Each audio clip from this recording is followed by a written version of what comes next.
주일 오후에 신앙고백서나 요리문답을 공부하는 것이 개혁교회의 좋은 전통인데요. 여러분께서 지난 몇 년 동안 웨스트민스터 대요리문답 그리고 웨스트민스터 신앙고백서까지 함께 배울 뿐만 아니라 고백하셨는데, 교회적으로 그렇게 한 것에 대해서 여러분에게 참으로 깊은 축하의 말씀을 드리고 싶습니다.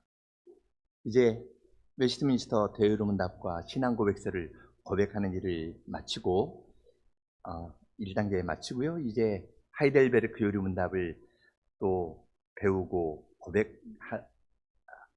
들었는데, 여러분하고 이제 앞으로 4주 동안 주님께서 은혜 주시는 대로 함께 하이델베르크 요리문답을 고백하려고 합니다. 1문, 2문, 오늘이 일주일인데요. 함께 고백하도록 하겠습니다. 제가 문을 읽고 답을 함께 고백하겠습니다. 살았으나 죽었으나 당신의 유일한 위로는 무엇입니까? 살았으나 죽었으나 나는 나의 것이 아니요 몸도 영혼도 나의 신실한 구주 예수 그리스도의 것입니다. 그리스도께서는 그의 보혈로 나의 모든 죄값을 완전히 치르고 나를 마귀의 모든 권세에서 해방하셨습니다. 또한 하늘에 계신 나의 아버지의 뜻이 아니면 머리털 하나도 땅에 떨어지지 않도록 나를 보호하시며 참으로 모든 것이 합력하여 나의 구원을 이루도록 하십니다. 그러므로 그의 성신으로 그분은 나에게 영생을 확신시켜 주시고 이제부터는 마음을 다하여 즐거이 그리고 신속히 그를 위해 살도록 하십니다. 이문, 이러한 위로 가운데 복된 인생으로 살고 죽기 위해서 당신은 무엇을 알아야 합니까? 다음의 세 부분을 알아야 합니다. 첫째, 나의 죄와 비참함이 얼마나 큰가? 둘째, 나의 모든 죄와 비참함으로부터 어떻게 구원을 받는가? 셋째, 그러한 구원을 주신 하나님께 어떻게 감사를 드려야 하는가를 알아야 합니다.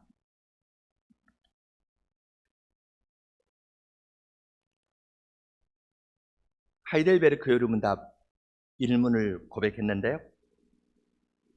다른 질문을 여러분에게 드리겠습니다. 나는 누구일까요? 나는 누구라고 여러분 생각하십니까? 내가 이렇게 질문하니까 여기에 있는 아이들은 목사님께서 신학교에서 가르치시는 분이시다니 정말 또 어려운 이야기 시작하시는구나 하고 귀를 살짝 닫고 이제 다른 것을 할지도 모르겠습니다. 그렇지만 이 질문은 신학적이거나 철학적인 질문만이 아니라 우리 모두가 대답하는, 스스로 묻고 스스로 답을 주는 질문이기도 합니다. 아침에 일어나서 면도하면서 거울에 비친 모습을 보면서 내가 누구일지, 머리를 감고 얼굴을 매만지면서 어떤 옷을 입고 나갈까를 생각하면서 내가 누구일지 우리는 무의식적으로 생각합니다.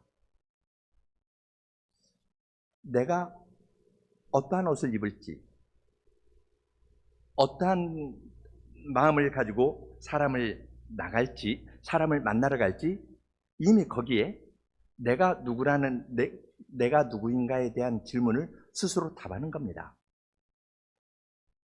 대부분의 사람들은 내가 누구인가?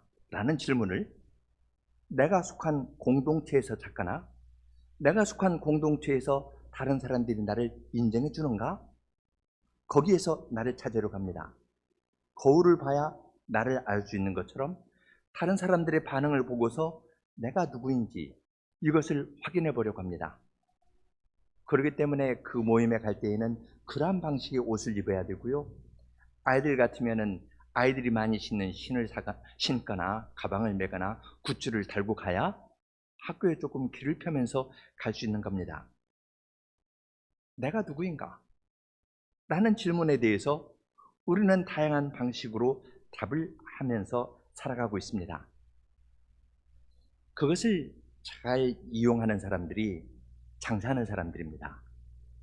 메이커가 있는 큰 회사에서는 어떠한 유명인들을 광고 모델로 쓰죠. 그 사람들이 입는 옷이라든지 신발이라든지 장식구라든지 그런 것을 가지고, 아니면 요즘 같으면 그 사람이 사용하는 스마트폰이라든지 이런 것을 가지고 사람들을 설득합니다. 요즘 흔히 하는 말을 쓰면은 셀럽을 이용해서 물건을 팝니다. 당신도 이 물건을 사면 이 셀럽의 반열에 당신도 낄 수 있습니다. 라는 메시지가 거기에 담겨 있는 것입니다. 내가 누구인가? 심각하게 대답을 안 해도 우리는 매일 이 질문에 대해서 답을 하면서 살아갑니다. 대답하는 방식은 두 가지입니다. 수평적인 차원에서 사는 것이 있고 수직적인 차원에서 사는 것이 있습니다. 수평적이라 할 때에는 다른 사람들의 인정, 다른 사람과의 관계 가운데에서 나를 찾아보려는 것인데, 이건 사람들에게 인기가 많고 우리는 대부분 그러한 방식으로 살아갑니다. 그런데 성경은 사람이 누구라고 가르치나요? 어떻게 지어졌다고 가르칩니까?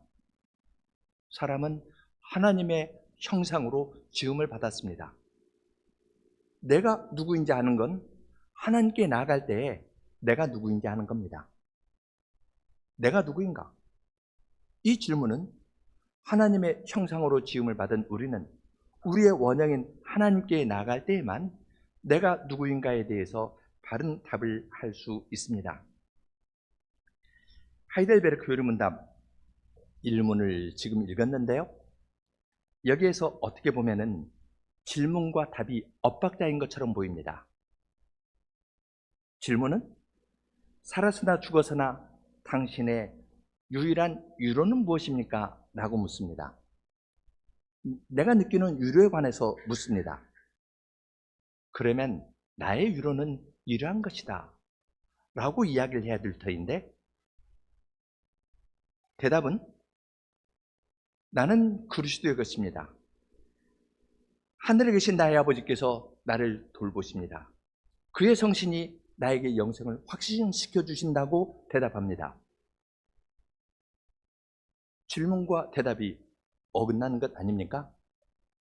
당신의 유로를 물었는데 여러분의 유로가 무엇입니까? 개인적인 유로를 물었는데 대답은 나에 대한 이야기를 하지 않습니다.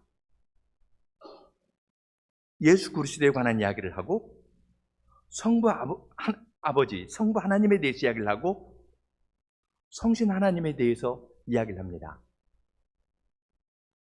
엇박자인 것 같은데, 그러나 이것이 내가 누구인가에 대한 가장 좋은 답을 알려주는 고백이 됩니다.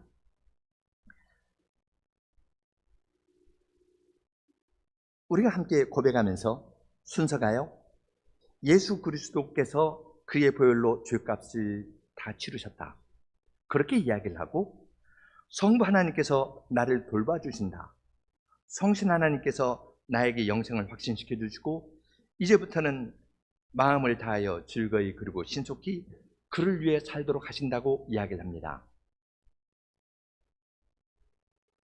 성자 예수님의 은혜에 대해서 이야기를 하고 성부 하나님의 사랑에 대해서 이야기를 하고 성신 하나님께서 우리 안에서 일으켜 주시는 사귐과 교제에 대해서 이야기를 합니다.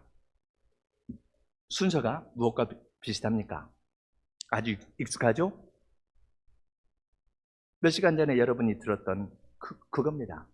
우리 주 예수 그리스도의 은혜와 하나님 아버지의 사랑과 성신의 사귐, 성신의 교통하심이 우리와 함께 있을 것이라 하고, 우리는 예배 후에 주님께서 선언해 주시는 삼위 하나님의 복의 말씀을 듣는데, 지금 요리문답의 순서는 바로 그것입니다. 성부, 성자, 성신으로 이야기를 하는 것이 아니라 성자 하나님께서 이루신 일에 대해서 이야기를 하고 성부 하나님에 대해서 성신 하나님에 대해서 고백합니다. 축도의 강복선언의 순서와 내용이 여기에 담겨 있는 것을 알 수 있습니다. 오늘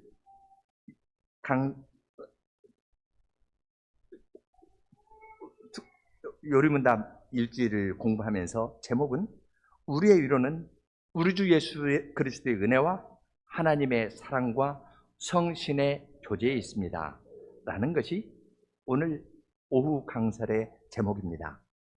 거기에 따라서 우리 주 예수 그리스도의 은혜가 무엇인지, 성부 하나님의 사랑이 무엇인지, 그리고 성신의 교제가 무엇인지 각각 살펴보도록 하겠습니다. 1문은 자꾸 하고 싶은 고백인데요. 우리 주 예수 그리스도의 은혜에 대해서 이야기를 할 때 다시 그 부분을 함께 고백하고 이 부분을 생각하겠습니다. 같이 하죠. 예수 그리스도에 관한 처음 두 문장 같이 고백하겠습니다. 살아서나 죽어서나 나는 나의 것이 아니요 몸도 영혼도 나의 신실한 구주 예수 그리스도의 것입니다. 그리스도께서는 그의 보혈로 나의 모든 죄값을 완전히 치르고 나를 마귀의 모든 권세에서 해방하셨습니다. 예수 그리스도에 관해서 먼저 이야기를 하는데요. 그러나 첫 문장 조금 조심해서 보십시오.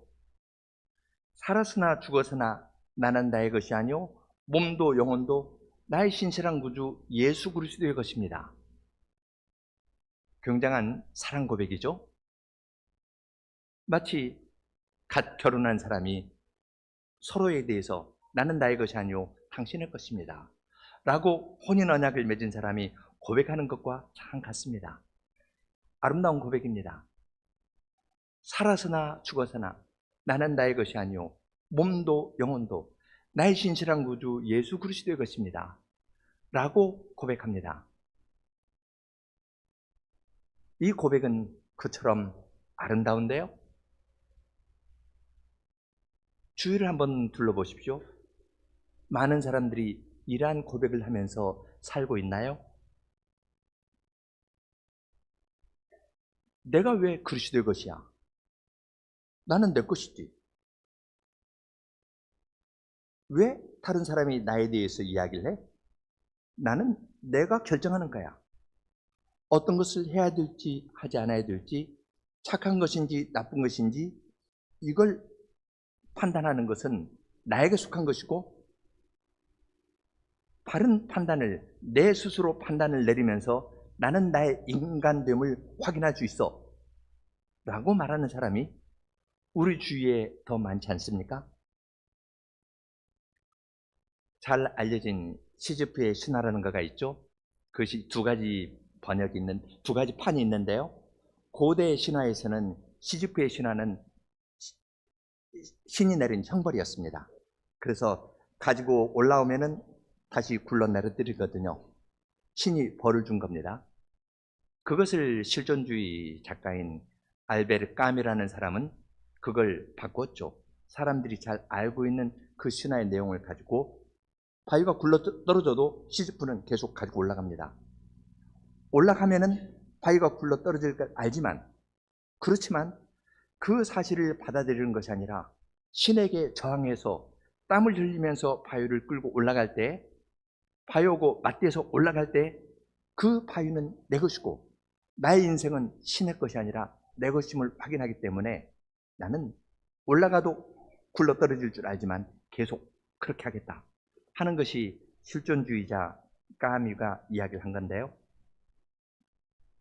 많은 사람들에게 인기가 있는 주장이고, 짧은 소설을 통해서 많은 사람들이 잠재적으로 갖고 있는 생각을 이렇게 거역하려는 심정을 불러일으키는 그러한 소설도 됩니다. 그런데 해 아래 새 것은 없습니다. 선과 악을 너 스스로 결정할 수 있다. 너의 인생은 너의 것이다. 그러한 이야기는 역사의 처음에 나옵니다. 에덴 동산에서죠. 선악을 알게 하는 나무의 실과 선악을 결정하는 것은 하나님에게 맡기지 말고 너 스스로 할 수 있다 라고 부추기면서 이야기하는 것이 사탄의 이야기였습니다. 선악과 그것도 못 따먹느냐? 그거 따먹고 선과 악은 너 스스로 결정하면서 나가는 것이고 그것이 인간다운 것이다. 그렇게 사탄이 꿰었었습니다. 그렇지만 결과는 어떠했습니까? 하나님께 순종하는 대신 자기가 선악을 결정하려 했을 때 아담과 하와는 서로 사이가 벌어졌습니다. 부부 사이가 벌어졌습니다. 하나님께서 찾아와 물을 때 서로에게 상대에게 손가락질했습니다. 하나님께서 주신 저 여자가 부부 사이도 갈라지고 하나님 앞에서도 제대로 이야기를 못하는데 떨어지게 된 것입니다. 자기의 인생을 자기가 결정한다는 것은 사탄이 이야기했던 처음부터 사용했던 거짓말이었습니다. 그 말대로 이루어지지 않았으니까 그것은 거짓말입니다. 그리고 그 거짓말로서 하나님에게서 사람을 떼어내고 사람과 사이를 갈라내서 죽음에 이르게 하였습니다.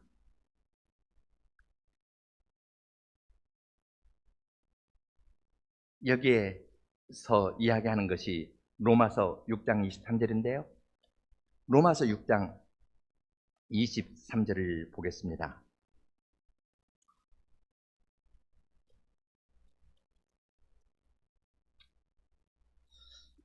죄의 삭은 사망이요 하나님의 은사는 그리스도 예수 우리 주 안에 있는 영광입니다. 로마서 6장 앞부분에서는 23절 앞부분에서는 죄의 종이 되는 것에 대해서 이야기를 합니다. 죄가 주인입니다. 주인으로 부려먹습니다. 주인이 부려먹은 다음에 마지막에 주는 건 뭘까요? 하루의 일을 다 하면은 주인은 품삯을 줍니다. 어느 기간 동안 부려먹으면 일을 시켰으면 끝났을 때 품삯을 줍니다. 그런데 사탄이라는 이 존재는 아주 세상에서 가장 악독한 주인입니다. 잘 부려먹고요. 너의 인생은 너 것이야. 이 말로 거짓말로 꿰어서 죄를 짓는데 죄의 종으로 평생 부려먹습니다. 그리고 마지막에 그동안 수고했어 하고 품삯을 줍니다.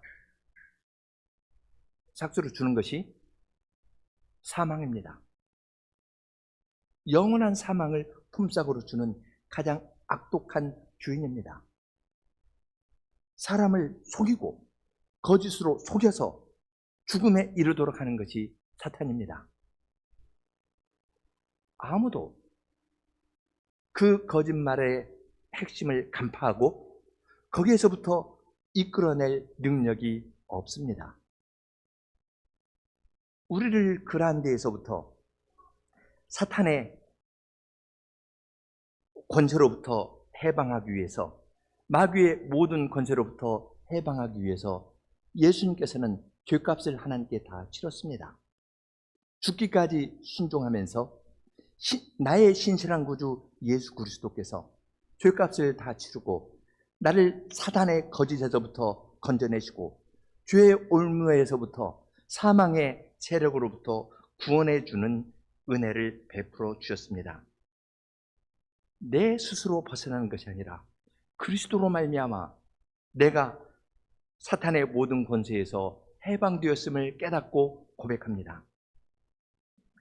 따라서 우리는 확신을 갖고 나는 나의 것이 아니요 몸도 영혼도 나의 신실한 구주 예수 그리스도의 것이라고 힘있게 고백할 수 있습니다.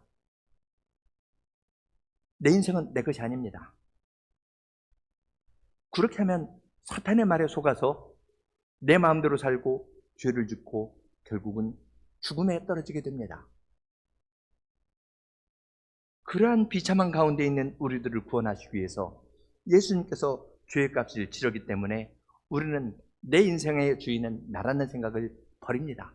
이것이 죄의 핵심인 줄 알고 버리고 몸도 영혼도 나의 신실한 구주 예수 그리스도의 것이라고 고백합니다. 그것이 현실적으로 함의하는 것도 있습니다. 나는 나의 존재를 내가 가진 소유에서 찾는 것이 아닙니다. 아니겠다는 겁니다. 예수님께서도 어리석은 부자의 비유를 말씀하시면서 사람의 생명이 그 소유에 넉넉한 데 있지 아니하니라 라고 말씀하셨습니다. 사람들이 자기의 존재의 의미를 자기가 소유하는 것, 무엇을 가지고 있으면 그 주위에 사람 모이거든요. 사람들이 인정해 주거든요. 그러한 데에서 내가 누구인가를 찾아보려고 하는데 그것은 거짓 자비인 사탄에게 속아서 사는 것이라고 주님께서 가르쳐 주셨습니다. 따라서 우리는 주님의 교훈을 따라서 몸도 영혼도 나의 신실한 구주 예수 그리스도의 것이라고 고백합니다. 내 생명은 내가 소유하는 것에 있지 않고 내가 다른 사람이 나를 인정하는 것에 있지 않고 주님과 연합하여 사는 것이 나의 모습이라고 고백하면서 나아갑니다. 이 고백만 해도 참 깊고 풍성하지 않습니까? 그러나 예수님께서는 거기에 그치지 않고 우리에게 하늘에 계신 하나님 아버지를 알려주십니다. 성부 하나님에 대한 부분을 셋째 문장 같이 고백하겠습니다. 또한 하늘에 계신 나의 아버지의 뜻이 아니면 머리털 하나도 땅에 떨어지지 않도록 나를 보호하시며 참으로 모든 것이 합력하여 나의 구원을 이루도록 하십니다. 우리가 어떻게 하나님 아버지를 알 수 있겠습니까? 하늘에 계신 하나님을 나의 아버지라고 부를 수 있게 된 것은 그분의 아드님 예수님을 통해서 우리는 하늘에 계신 예수님을 아버지라 부릅니다. 부활하신 예수님께서 공식적으로 첫 번째 하신 말씀이 무엇이었습니까? 그 말씀은 제자들에게 하신 말씀도 아니었고요. 베드로나 요한이 왔지만 주님께서는 그들을 돌려보내셨습니다. 그리고 그 빈 무덤에서 울고 있는 막달라 마리아에게 주님께서 말씀하십니다. 예수께서 이르시되 요한복음 20장 18절입니다. 나를 만지지 말라. 내가 아직 아버지께로 올라가지 못하였노라. 너는 내 형제들에게 가서 이르되 내가 내 아버지 곧 너희 아버지 내 하나님 곧 너희 하나님께로 올라가라 하신대. 이것이 부활하신 예수님께서 하신 첫 번째 말씀이었습니다. 사람이 죄를 지어서 하나님께 나아갈 수 없었습니다. 예수님께서 죄값을 다 치르신 다음에 첫 번째 하신 말씀은 내 아버지 곧 너희 아버지 내 하나님 곧 너희 하나님께로 올라간다. 이것이 부활하신 예수님께서 우리들에게 주신 첫 번째 말씀이었습니다. 너는 가서 내 형제들에게 말하라고 합니다. 내 형제라고 이야기하는 것은 한 분 하나님에게서 똑같이 났기 때문에 제자들을 한 분 하나님에게서 똑같이 난 제자들을 가리키는 말입니다. 예수님도 하늘에 계신 하나님을 아버지라 부르고 하늘에 계신 하나님을 우리들로 하여금 내 아버지라 부르라 하시기 때문에 예수님께서 우리를 형제라 부르시는 겁니다. 내 형제들에게 가서 내가 내 아버지 곧 너희 아버지 내 하나님 곧 너희 하나님께 올라가라 한다. 그렇게 말씀하시라 했습니다. 이렇게 말씀하셨을 때 형제라 부른 제자들은 어떠한 위치에 있었습니까? 어떠한 사람들이었습니까? 예수님께서 형제라 부른 그 제자들은 예수님을 버리고 도망쳤던 사람입니다. 예수님께서 형제라 부른 베드로는 예수님을 3번이나 부인한 사람입니다. 예수님께서 베드로의 회개한 상태를 확인한 다음에 됐어. 너 이제 회개했으니까 됐어. 이제 너는 내 형제고 이제 내 아버지 곧 너희 아버지께 올라간다는 말을 내가 너에게 들려주겠다. 그렇게 말씀하셨나요? 아닙니다.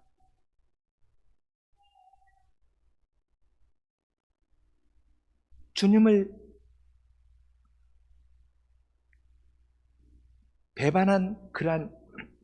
배반한 제자들, 그러한 자들을 주님께서는 그들을 위해서 십자가에서 돌아가셨습니다. 그리고 그들을 나의 형제라 부르셨습니다. 함께 하늘에 계신 하나님을 내 아버지라 부를 수 있으니까 예수님께서 제자들은 내 형제라 하시는 겁니다. 너희는 이렇게 기도하라 하면서 하늘에 계신 우리 아버지라 기도하라고 가르쳐 주신 주님께서는 그 기도의 말씀을 이루시기 위해서 십자가에 달려 돌아가시고 부활하셨습니다. 그리고 첫마디로 내 아버지 곧 너희 아버지, 내 하나님 곧 너희 하나님께로 올라간다는 말을 죄인인 우리들에게 들려주신 겁니다. 예수 그리스도로 말미암아 우리는 하나님을 내 아버지라, 우리 아버지라 부르면서 나올 수 있게 되었습니다. 예수님께서 우리에게 소개해 주시는 성부 하나님은 놀라우신 분이십니다. 그분의 뜻이 아니면 나의 머리털 하나도 땅에 떨어지지 않습니다. 아침에 머리 감고 머리카락들이 떨어져 있는데요. 그거 숫자 세는 사람 있습니까? 머리카락 숫자 셀 수 있나요? 그러나 하나님께서는 내 머리카락 하나, 내가 별로 중요하다고 생각하지도 않는 그 머리카락의 숫자까지도 다 알고 계신 분이십니다. 지극히 작은 것, 이 모든 것도 다 통제하시는 분이시니까 큰 것은 얼마나 더 다스리시고 주님의 영광을 위해서 붙들고 나가시겠습니까? 하늘에 계신 우리 아버지께서 우리를 향해서 갖고 계신 그 큰 계획은 무엇일까요? 여기에서는 로마서 8장 28절을 인용합니다. 참으로 모든 것이 합력하여 나의 구원을 이루도록 한다고 고백합니다. 로마서 8장 28절의 말씀은 29절과 함께 붙여서 읽을 때 그 뜻이 더 명확하게 드러납니다. 로마서 8장 28절과 29절을 읽겠습니다. 우리가 알거니와 하나님을 사랑하는 자, 곧 그 뜻대로 부르심을 입은 자들에게는 모든 것이 합력하여 선을 이루느니라. 그런데 저희 고백서에서는 나의 구원이라고 바꾸어서 이야기를 했습니다. 단순한 선이 아니라 나의 구원입니다. 그 구원이 무엇일까요? 29절입니다. 하나님이 미리 아신 자들을 또한 그 아들의 형상을 본받게 하기 위하여 미리 정하셨으니 이는 그로 많은 형제 중에서 맏아들이 되게 하려 하심이니라. 예수님께서 많은 형제들 가운데 맏아들이 되신다 했습니다. 그 아들의 형상, 예수님께서 아드님이신데 아들의 형상을 본받게 하십니다. 지금 우리의 형제가 되신 예수님께서는 어떠한 형상을 입고 계십니까? 부활하신 그분은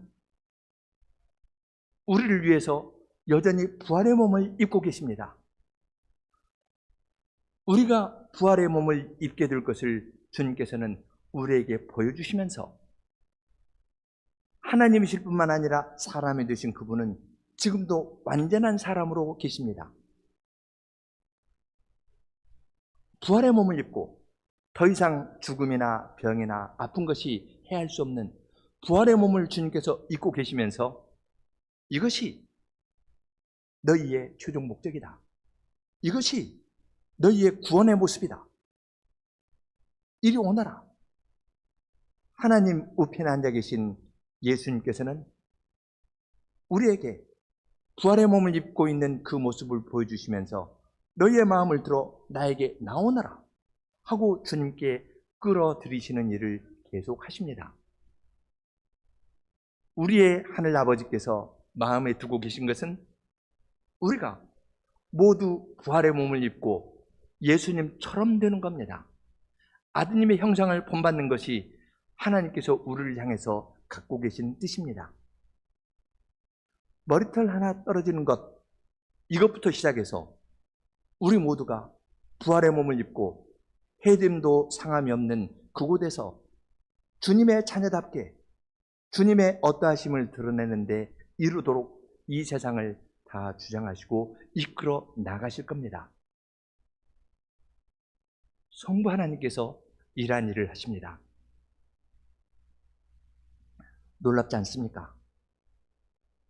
그런데 멀리 느껴집니다. 이러한 때 고백하는 것이 성신 하나님에 대한 고백입니다. 그 부분 함께 고백하겠습니다.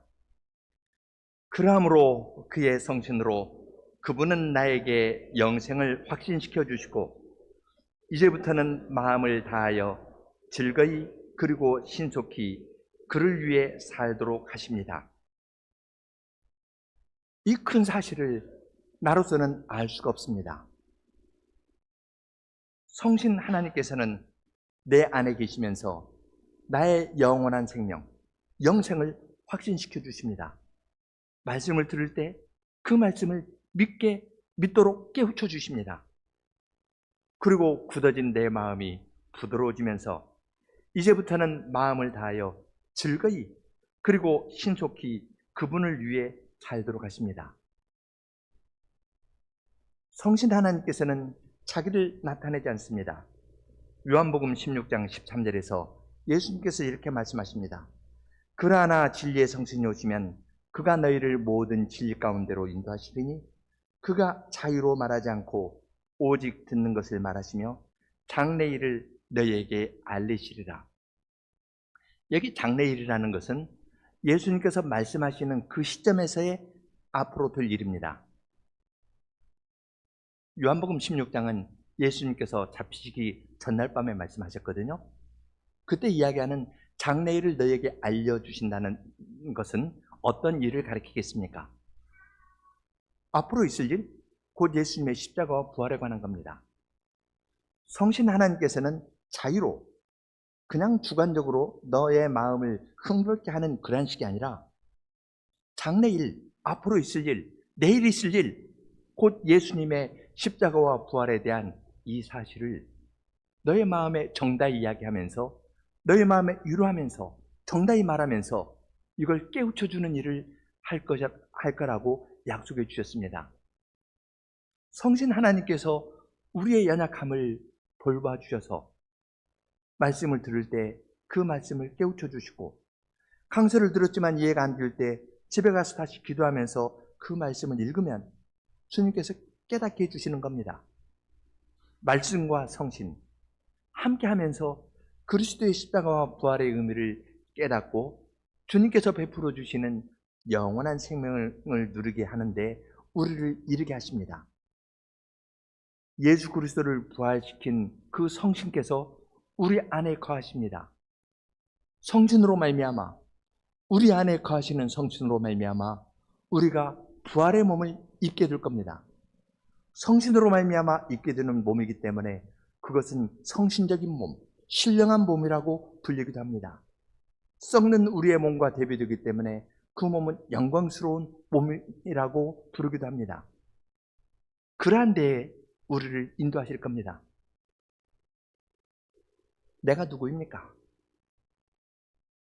내가 봐도 나 자신이 별로 가치가 있어 보입니까? 아닙니다. 그러한 나를 위해서 삼위 하나님께서 크신 이 일을 행하시고 계십니다. 내가 누구인가? 내가 소유한 것, 다른 사람이 인정하는 것, 그것이 아닙니다. 삼위 하나님께서 나를 위해서 행하신 일을 바르게 알고 고백하는 데에서 나는 내가 누구인가에 대해서 바르게 알 수 있습니다. 굉장히 큰 진리입니다. 주님께서는 주님의 큰 진리를 우리의 수준에 맞게 내려오셔서 가르쳐 주십니다. 아까 이사야서 40장 1절 2절을 읽었습니다. 유로라는 말로 주님께서 베풀어 주시는 구원을 이야기합니다. 예루살렘에게 이사야서 40장에서 위로하라. 그렇게 이야기를 하면서 예루살렘의 마음에 닿도록 말하여라. 개역에서는 정다이 말하라 그랬죠. 그들의 마음에 울림이 있게, 그들이 알아들을 수 있게 정다이 이야기하는 내용은 너희의 죄에 대한 값을 다 치렀고 배나 치렀으니까 완전히 치른 겁니다. 이제는 너희가 구원받았다는 사실을 알려주는데 그것이 위로의 내용입니다. 성경에서 이야기하는 위로는 그냥 개인적으로 침체된 마음을 붙들다 일으키는 것이 아닙니다. 복음의 사실을 알고 그걸로 말미암아 기뻐하는 겁니다. 바빌론 포로 생활이 끝났고 이제 너희가 구원을 받았다.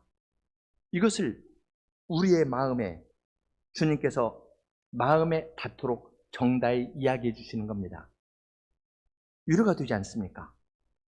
이것이 위로입니다. 이사야서 40장을 읽었는데요. 이사야서는 크게 두 부분으로 나뉩니다. 1절로 39절까지는 앞으로 있을 심판과 바벨론 포로로 끌려갈 것에 대해서 이야기를 하면은 40장부터 66장까지는 바벨론 포로에서 돌아올 것에 관한 이야기입니다. 지금 40장에서 바벨론 포로에서 구원받는 것을 위로로 이야기를 했죠. 66장 가서 보겠습니다. 이사야서 66장 10절로 12절을 읽겠습니다.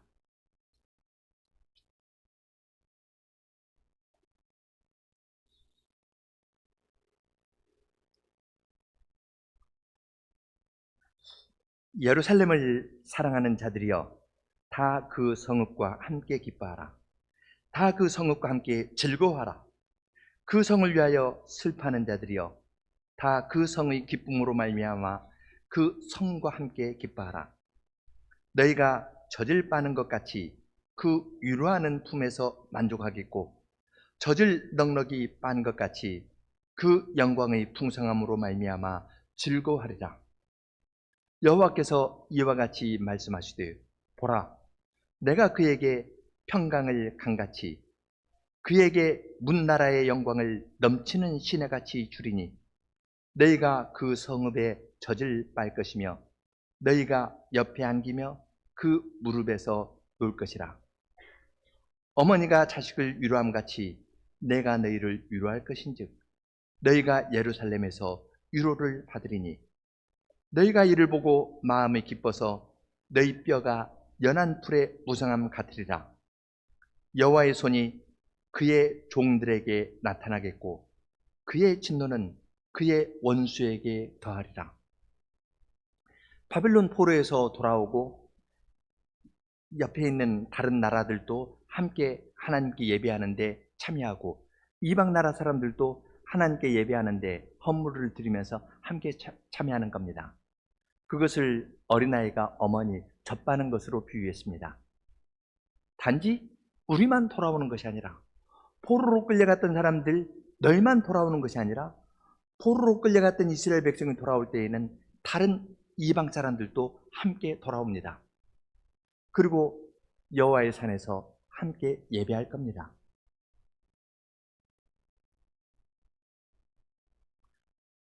그처럼 영광스럽게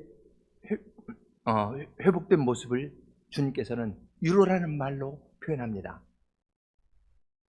아이가 어머니의 품에서 젖을 먹고 넉넉하게 먹은 다음에 어머니하고 장난하면서 눈 맞추면서 놀지 않습니까?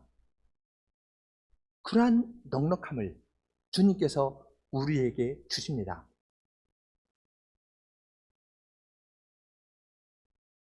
이것이 성경에서 이야기하는 위로입니다.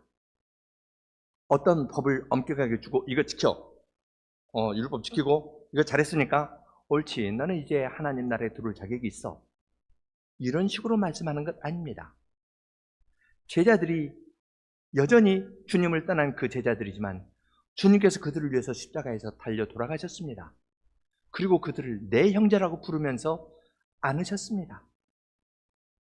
이스라엘 백성들이 여전히 돌아온 다음에도 잘못 많이 하는 것을 우리는 에스라, 느헤미야, 말라기, 학개 말라기 이런 데서 쭉 보지 않습니까? 그러나 그리스도 안에서 주님께서는 그들을 품고 안으셨습니다. 정다이 그들의 마음에 맞게 말씀해 주시면서 위로를 약속해 주셨습니다. 누구 때문일까요? 하나님께서 그리스도 안에서 이루실 그 일을 보고서 주님께서는 영원한 사랑을 위로라는 말로 표현해 주셨습니다. 주님의 성신으로 말미암아 이 진리를 아는 사람들이 있었습니다. 예루살렘 성전에서 일하는 위대한 큰 사람이 아니라 안나와 같은 사람이고 시므온과 같은 늙은 사람이었습니다. 누가복음 2장 아까 읽었는데요. 25절에 보면은 예루살렘에 시몬이라 하는 사람이 있으니 이 사람이 의롭고 경건하여 이스라엘의 위로를 기다리는 자라. 성신이 그 위에 계시더라. 상황을 보면은 위로가 없는 상황입니다.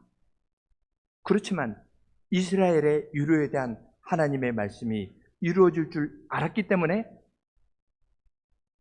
그는 하나님의 성신의 인도를 받고 그 일을, 그 복음의 사실을 믿고 갔습니다. 늙었습니다. 늙은 그에게 주님께서 구약에서 예언한 예수 그리스도를 만나고 예수 그리스도를 세상에 소개할 책무를 그에게 맡겨주셨습니다. 주님의 성신으로 말미암아 이러한 위로를 깨닫고 기다리고 고백하는 사람이 있었습니다. 시몬뿐만 아니라 안나도 그렇습니다. 위로라는 말을 38절에서는 이스라엘의 구속 혹은 이스라엘의 속량이라는 말로 표현했는데요. 위로라는 말과 속량 혹은 구속 같은 말입니다. 하나님께서 죄값을 치르고 사랑하시는 아드님에게서 죄값을 찾아주고 구원하시는 그 일은 동시에 위로가 되는 것이고 이스라엘을 속량하는 일이 됩니다. 안나도 과부가 되었지만 아침 저녁으로 성전에 나가서 하나님께 분향하고 기도드리는 거기에 참여했습니다.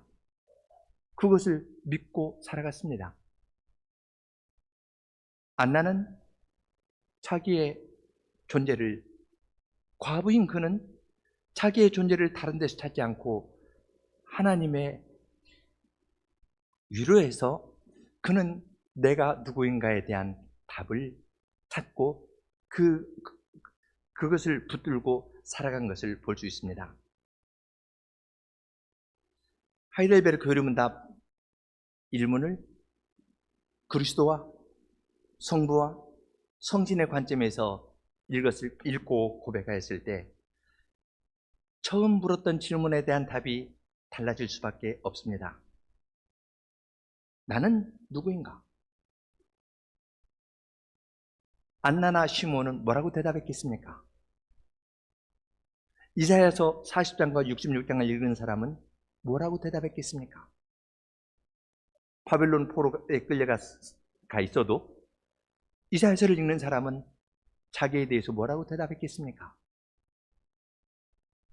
살아서나 죽어서나 나는 나의 것이 아니요 몸도 영혼도 나의 신실한 구주 예수 그리스도의 것입니다.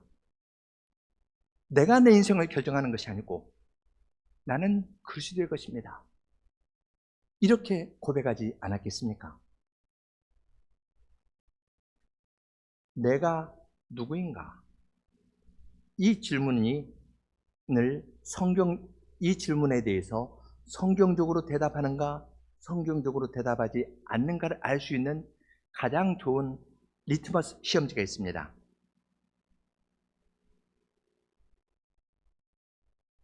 나의 위로를 삼위 하나님에게서 찾는 사람과 그렇지 않는 사람은 아주 작지만 중요한 데에서 차이가 있습니다. 항상 자기에 대해서 이야기하는 사람이 있습니다. 어떤 이야기를 해도 자기가 마지막 말을 내서 말을 끝내야 되는 사람이 있습니다. 좋은 이야기를 해도 좋은 이야기 후에 하나 살짝 올립니다.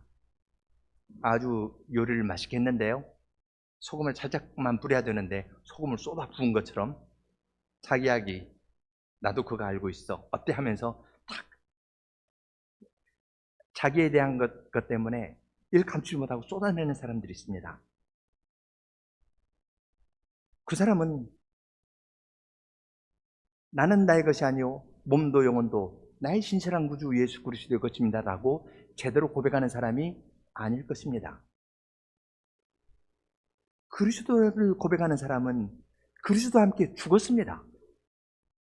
세상에 대해서 죽었습니다.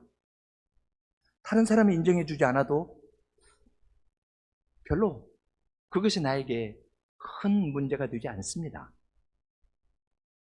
그러나 내가 그리스도의 것이라는 말, 그리스도와 함께 죽고 어려운 가운데에서도 그리스도의 부활의 생명으로 살아가는 진리를 모르는 사람은 꼭 자기 이야기를 합니다. 그런 사람은 반드시 거짓말을 하게 되어 있고 그것을 감추려고 폭력적인 언어를 사용하거나 물리적인 폭력을 행사하게 되었습니다. 그렇지만 그 사실을 인정하는 것이 우리에게 답입니다. 우리는 본성적으로 하나님과 이웃을 미워할 만큼 항상 나만을 사랑하는 자들입니다. 이것이 우리의 비참함입니다. 이 비참한 데에서 아무도 빠져나올 수가 없습니다.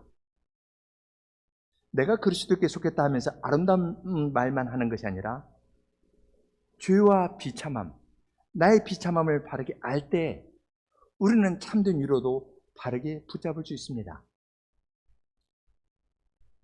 좋은 이야기를 해도 내가 꼭 어떤 말을 덧붙이려고 하는 그 성향을 보고서 낭망해야 됩니다. 그걸 가리려고 할 이유는 없습니다.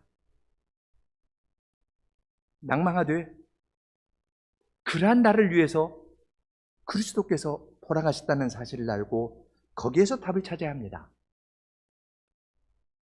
베드로와 요한이 주님을 버린 자들이지만 그러한 자들을 주님께서는 내 형제라고 부르셨습니다. 나는 죄와 비참함 가운데 있는 사람입니다. 내 힘으로 빠져나올 수 없습니다. 그러한 나를 주님께서 위로해 주십니다. 내가 잘하는 사람인 것처럼 주님께 가면은 이 위로를 받을 수 없습니다. 주여 나를 떠나소서, 나는 죄인으로소이다. 이렇게 고백하면서 나올 때 주님께서는 건강한 자에게는 의원이 있을 데 없지만 병든 자에게라야 쓸데있다 하시면서 그러한 우리를 안아주시고 그러한 우리가 주님과 같은 부활의 몸을 입고 영원한 나라에 들어가게 될 것입니다. 내가 누구인가? 하이델베르크 교리문답 일문은 우리에게 좋은 대답을 가르쳐 줍니다. 나는 내 힘으로는 스스로 설 수 없는 자이다. 그리스도의 보혈로 나는 살 수 있는 자이다.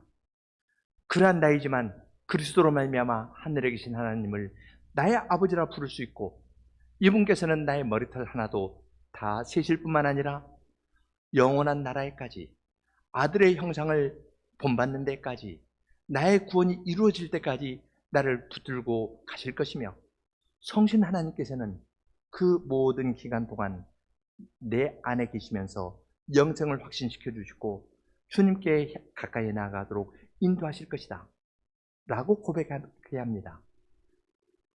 이것이 하이델베르크 요리문답의 선배들이 고백했던 내용입니다. 같이 기도하겠습니다.